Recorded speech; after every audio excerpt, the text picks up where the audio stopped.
so I know I have a lot of great guys to compete with in America. 800 meter running specifically has gotten so great these last 3 years, so I'm just trying to keep up with these guys at this point.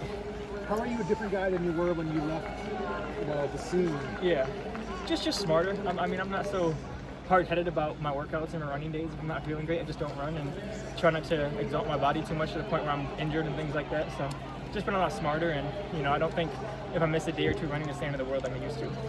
You had at least 2 surgeries, if not 3, right? Was it a Haglund's deformity? Yeah, so I had 2, and then I had a third one, so I had 3 total with that right foot that kind of had issues, but it just took time to heal. Like, I did all the PT I could possibly do and tried to recover as best as I could with machinery, but it's just sometimes it has to come naturally, and sometimes naturally takes a while, but at least it's the right way. So you're frustrated, was it?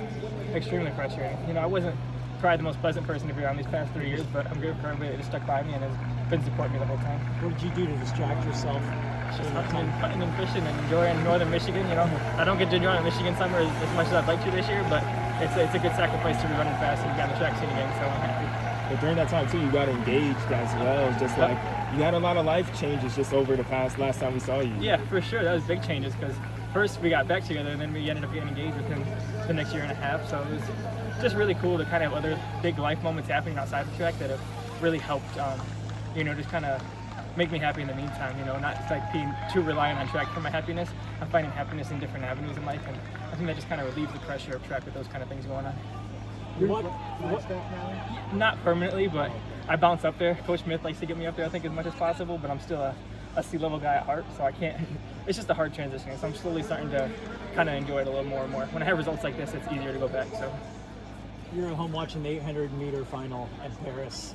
You see all those 141s. What's going through your mind when you're watching? It's just crazy. I mean, obviously I have my eyes on Bryce because he's the American. I want him to succeed, but running the time that he ran and still being out of a medal is just wild, and it just shows you how strong the hand has gotten, not just in America but in the world the past 3 or 4 years or so. So it just really ups the ante and really ups the level that guys kind of have to compete at. So they've been the front runners in this kind of scene of the great 100-meter guys, and I'm just, like I said, just trying to keep up.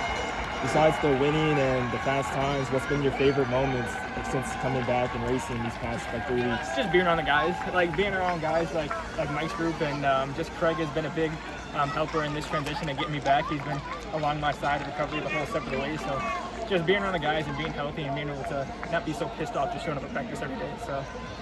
And to come back to Portland, like I know this used to be like home and everything, but does it also just feel like a reunion, even having like just right before you running? Yeah. Like there's so many familiar faces, I feel like. Yeah, for sure. Coming to the track today, it felt more like a family reunion or a party, and it was kind of hard to get focused because I was so busy saying hi to so many like former teammates and things like that and coaches. So it's been really fun to see familiar faces again and be around the scene. The last 300 was pretty fast. Was that the idea? That was the plan. Yeah, Coach Smith didn't really think I got much out of my first race over there at the Toad Fest in Tennessee because I front ran it. So he's like, just put yourself in an unfamiliar position and just try to, execute some better race tactics. Just because I haven't raced in, almost 3 years before the last race. So. What's next on the race docket? No clue. No clue at all. I'm just taking it race by race, and he likes to reevaluate, see how my body's doing, which is the main priority. And if I'm feeling healthy, I'll probably try to get in a faster race against great guys. So just excited to race. Congratulations. Thank you guys. Appreciate it.